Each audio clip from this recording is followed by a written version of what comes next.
Friends, welcome to my channel.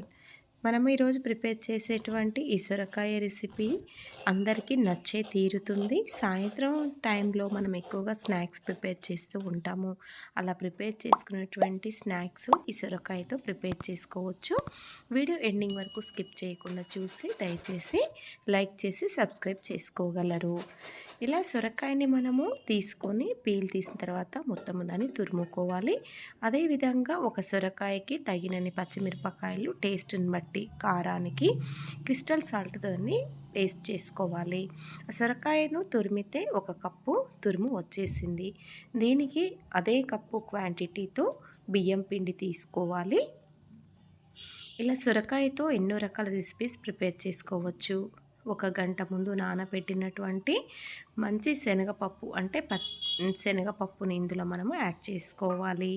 అదేవిధంగా ఇప్పుడు ఒక పావు టేబుల్ స్పూన్ అల్లం వెల్లుల్లి పేస్టు, ఒక స్పూను తెల్ల నువ్వులు, స్పూను జీలకర్ర. ఇప్పుడు మనం పేస్ట్గా ప్రిపేర్ చేసినటువంటి ఈ కారము టేస్ట్ని బట్టి యాడ్ చేసుకోండి. మీరు తినేటువంటి స్పైసీని బట్టి కొద్దిగా పసుపు, తర్వాత సాల్ట్, ఇలా దీన్ని మొత్తం కూడా యాడ్ చేసుకున్న తర్వాత ఇందులో కొద్దిగా కరివేపాకు చీలికలు కూడా యాడ్ చేసుకుంటే బాగుంటుంది.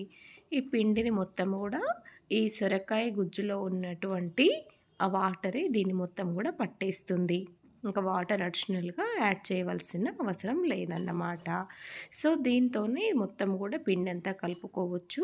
ఈ కన్సిస్టెన్సీ కొద్దిగా మనకి జోరకగా అంటే వాటర్ అనేది ఒకవేళ ఎక్కువగా ఉంటే కొద్దిగా పిండి అడిషనల్గా యాడ్ చేస్తూ ఇంకా కొద్దిగా గట్టిగా ఉండే విధంగా అంటే బిగుతుగా ఉండే విధంగా మనము కలుపుకోవచ్చు. దానికి తగినంత పిండి కొద్దిగా యాడ్ చేస్తూ కలుపుకోండి.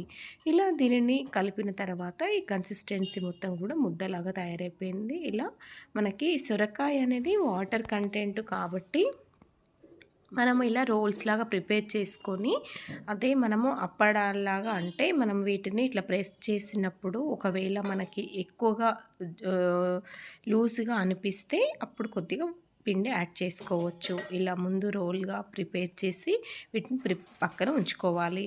ఇలా ప్రిపేర్ చేసిన వీటిని మనము పూరి ప్రెస్ పైన లేదా మా వీలును బట్టి నాకు పూరి ప్రెస్ పైన చేస్తే ఏంటంటే పిండి ఊరికే జోరకగా అవుతుంది కాబట్టి ఇలా కొద్దిగా చిన్న టిప్ యూజ్ చేసి వీటిని ప్రిపేర్ చేశాను. అలా ఒకేసారి రాకపోతే ఇలా చేయొచ్చు. పిండి మనము ఒక కవర్ పైన కొద్దిగా ఆయిల్ అప్లై చేసి పిండి వేసుకోవాలి. తర్వాత ఇలా చపాతీలాగా మనము అప్పడాల్లాగా రోల్స్గా 2 సైడ్స్ మనము తిప్పుతూ రొట్టెను చేసినట్టుగా జొన్న రొట్టెలు సజ్జ రొట్టెలు చేసినట్టుగా చేస్తే పర్ఫెక్ట్గా వచ్చాయి. చపాతీ మనము ఎలా ప్రిపేర్ చేస్తామో అలా ప్రిపేర్ చేసుకోవాలి. పిండి 2 సైడ్స్ యాడ్ చేస్తూ అప్పుడు పర్ఫెక్ట్గా వచ్చేసాయి అన్నమాట. ఇలా ప్రిపేర్ చేసినటువంటి వీటిని బాగా వేడిగా ఉన్నటువంటి నూనెలో మనము వేయించుకోవడమే. చాలా ఈజీగా ఈ సొరకాయ అప్పలు రెడీ అయిపోయాయి. కాకపోతే హై ఫ్లేమ్లో మనము వీటిని వేయించుకోవద్దు, మీడియం ఫ్లేమ్లో మాత్రమే వేయించుకోవాలి. ఫస్ట్ నూనె బాగా వేడైన తర్వాత గ్యాస్ని మనము మీడియం ఫ్లేమ్లో ఉంచాలి. అప్పుడే ఈ అప్పలు కరెక్ట్గా మంచిగా కాలిపోతాయి, మంచి కలర్ వచ్చేస్తాయి, కరకరలాడుతూ ఉంటాయి. ఒకవేళ మీకు మెత్తగా ఉండాలనుకుంటే పిండి కొంచెం అడిషనల్గా పెట్టి మందంగా చేసుకుంటే చాలా టేస్టీగా ఉంటాయి. నేను మాత్రం కొద్దిగా పలుచగా చేశాను, కరకరలాడే విధంగా. చాలా పర్ఫెక్ట్గా ఈ సొరకాయ గారెలు వచ్చాయి. ఇలా ఈవినింగ్ టైంలో మనము వర్షాకాలం కానివ్వండి, శీతాకాలం కానివ్వండి, ఈవినింగ్ స్నాక్స్ లాగా ప్రిపేర్ చేసుకుంటే ఇవి దాదాపుగా ఒక 5-6 రోజులు నిల్వ ఉంటాయి.